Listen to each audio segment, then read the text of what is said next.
মহারাজ হেসে বললেন, আপনি জানেন না দাদা, এইসব বহুমূল্য মূর্তি কাছে রাখারও ঘোর বিপত্তি আছে। আপনার জীবন সংশয় হতে পারে। তাছাড়াও আমি শুনেছি লামারাও বহুভাবে মানুষকে পরীক্ষা করেন।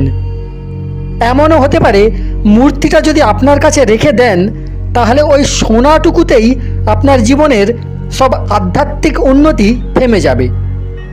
হয়তো ওই জাগতিক প্রাপ্তিটুকুই হবে আপনার জীবনের শেষ প্রাপ্তি। একটু থেমে মহারাজ আবার বললেন, ইয়ুৎসুং লামা তিব্বতের একজন উচ্চকোটির যোগী। দেখতেই পাচ্ছেন দেশ বিদেশ থেকে বৌদ্ধ ভিক্ষুরা এসেছে শুধুমাত্র তার দর্শন লাভের জন্য। এই ব্রহ্মাণ্ডে সোনার চেয়েও এমন অনেক বেশি মূল্যবান সম্পদ রয়েছে যা রাশি রাশি সোনা দিয়েও কেনা যায় না।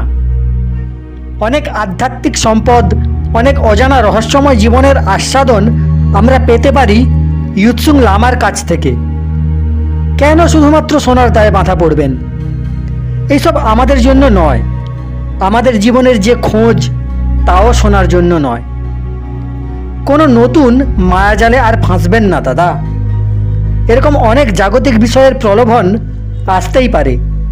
যত নিরাসক্ত থাকতে পারবেন ততই মঙ্গল। আপনাকে আর সংসার জীবন সম্বন্ধে কি বোঝাবো? আপনি নিজেই সেটা মর্মে মর্মে উপলব্ধি করতে পারছেন। আপনাকে ভালোবাসি বলেই এত কথা বলি। দেখলাম লামাজি আমাদের দিকে আসছেন। উঠে দাঁড়ালাম আমরা। কি জানি কোন কাজে গিয়েছিলেন লামাজি।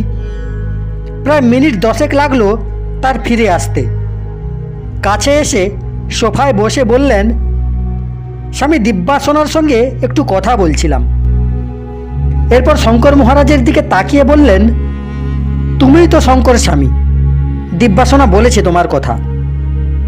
তোমার সাধক জীবন সার্থক হতে চলেছে।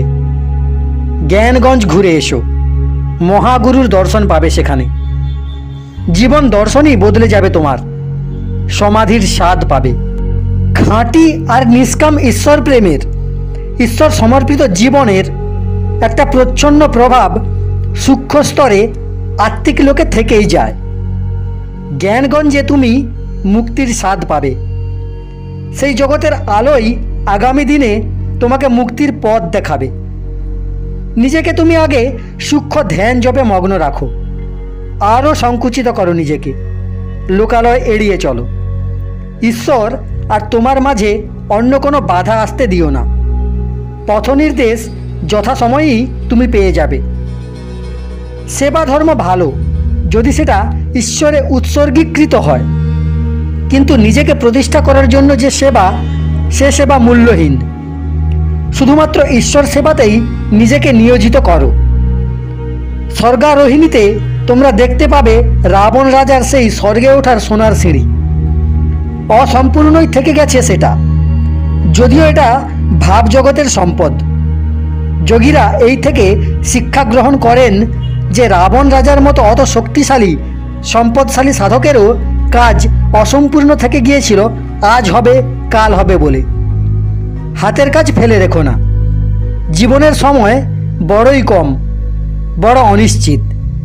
সময়ের স্রোত কখন কাকে কোন দিকে ভাসিয়ে নিয়ে যায় তার কোনো ঠিকানা নেই। আশা করি আমার কথার অর্থ বুঝবে তুমি। অশেষের জন্য যাত্রা শুরু করো তুমি। এরপর আমার দিকে তাকিয়ে বললেন ইয়ুৎসুং লামা, জ্ঞানগঞ্জ থেকে 11 কিলোমিটার দূরে তিব্বত সীমান্ত। যদি তুমি আমাদের মঠে যেতে আগ্রহী থাকো, তাহলে আমি নিয়ে যাবার সব ব্যবস্থা করতে পারি। তোমার কোনো খরচ লাগবে না। 2 মাস থাকবে আমার কাছে। মেডিটেশনের স্তরগুলো দেখবে, বিভিন্ন যোগ সাধন প্রক্রিয়া ও পদ্ধতি দেখবে। ওখানে ভালো লাগলে আরও কিছুদিন থেকে আশেপাশের মঠগুলোও দেখে আসতে পারো। সে ব্যবস্থাও মঠের থেকেই হয়ে যাবে। পুরনো অনেক গ্রন্থ আছে, সংস্কৃত আর তিব্বতী ভাষায় লেখা। সেগুলোও দেখতে পাবে। একটা অন্য আলোকময় জীবনের স্বাদ পাবে। তাছাড়াও ওখানে থাকাকালীন আর যা যা দেখতে পাবে, যা যা উপলব্ধি হবে, যে নতুন দর্শন শিখবে, আমার মনে হয় সেসব কথা এক জীবনে লিখে শেষ করতে পারবে না। তুমি সেখানে যেতে চাও কি না সেটা তোমার উপরেই নির্ভর করবে। আমি যেটুকু জেনেছি তাতে তোমার কোনো দীক্ষাও হয়নি। তোমার পক্ষে খোলা মনে সব কিছু দেখা সম্ভব হবে। আগামীকাল সকালে তোমাদের কাছে আমার কোনো লোক যাবে, তার হাতে দুটো ফর্ম থাকবে, সেগুলো ফিল আপ করে দিও। তোমার 5টা পাসপোর্ট ফটোও তার হাতে দিয়ে দিও। এদিককার কাজ সব এগিয়ে থাকবে। কী ধরনের প্রস্তুতির প্রয়োজন হবে সে বিষয়ে প্রয়োজনীয় নির্দেশও তুমি পেয়ে যাবে।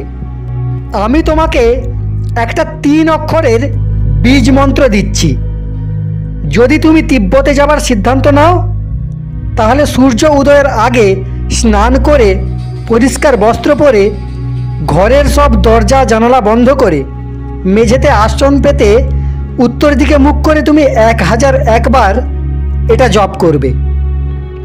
জপের মধ্যে কোনোভাবেই আসন ছেড়ে ওঠা যাবে না। পদ্মাসনে বসবে। জপ শেষ হয়ে গেলে তুমি আমাকে যা জানাতে চাও মনে মনে বলবে। সেটা আমি যেখানেই থাকি না কেন জেনে যাব। তারপর তোমাকে যা নির্দেশ পাঠাবার তা আমি পাঠাবো, আর সেটা তুমি সেখানে বসেই জেনে যাবে। তবে সত্যিকারের প্রয়োজন ছাড়া বীজ কখনো ব্যবহার করবে না। আমি লামাজিকে সবিনয়ে জানালাম, এ কথা আমার মনে থাকবে। কোটি কোটি প্রণাম জানাই সমস্ত মানব আত্মাকে। পরের অংশ শুনতে চাইলে চ্যানেলটি সাবস্ক্রাইব করে রাখতে পারেন।